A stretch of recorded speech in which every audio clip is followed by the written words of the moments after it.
The head of the Islamic State group in the Sahara has been killed by French troops. President Emmanuel Macron has said Adnan Abu Walid al-Sahrawi formed Islamic State in the Greater Sahara in 2015. The group is blamed for most attacks in the region, including the targeted killing of French aid workers in 2020.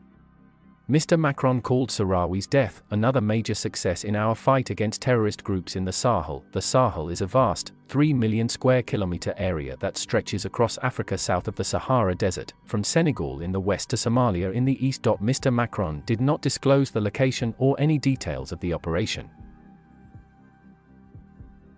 French Defense Minister Florence Parly tweeted that Sahrawi died after a strike by France's Operation Barkhane force, which fights Islamist militants in the Sahel, mostly in Mali, Niger, Chad and Burkina Faso. She added that it was a decisive blow against this terrorist group, and that the fight continues.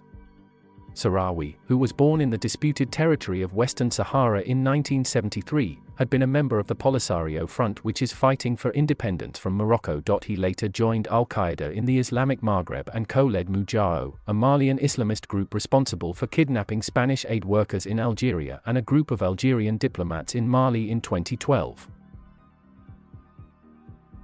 Last August, Sahrawi personally ordered the killing of 6 French charity workers and their Nigerian guides and drivers, the French presidency said. The killings followed a series of large-scale attacks on military bases in Mali and Niger in late 2019.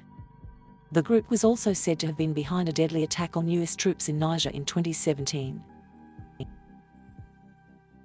The Sahel's porous borders are often exploited by drug runners, people smugglers and militants such as the ISIS. Jihadist attacks also spill into neighboring Nigeria. French forces have been hunting jihadist cells in the region for years.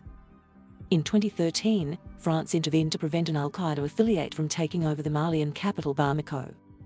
There are several missions running concurrently in the Sahel, including a UN peacekeeping mission, comprising 56 nations and 14,000 troops, and the French-led counter-terrorism mission Operation Barkhane, which is backed by US intelligence. In June, Mr. Macron announced that Operation Barkhane would end in its current form, and that French troops would be cut in the region over the course of several years.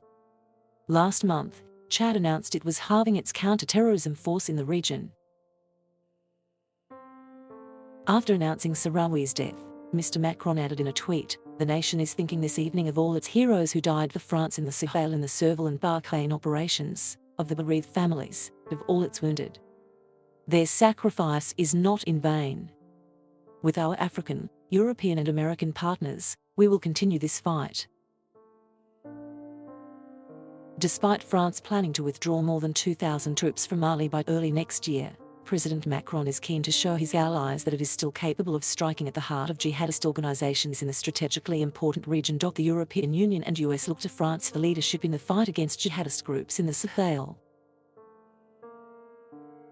There are fears that, with both IS and al-Qaeda focusing their attention on Africa, an already volatile continent could be further destabilized, increasing the flow of migrants to Europe. France's decision to reduce its troop strength risks sending the message to its allies that the fight against the jihadists was a lost cause. The death of Sahrawi enables France to reassure them that this is not the case.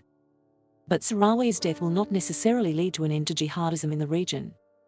That may still be a long way off.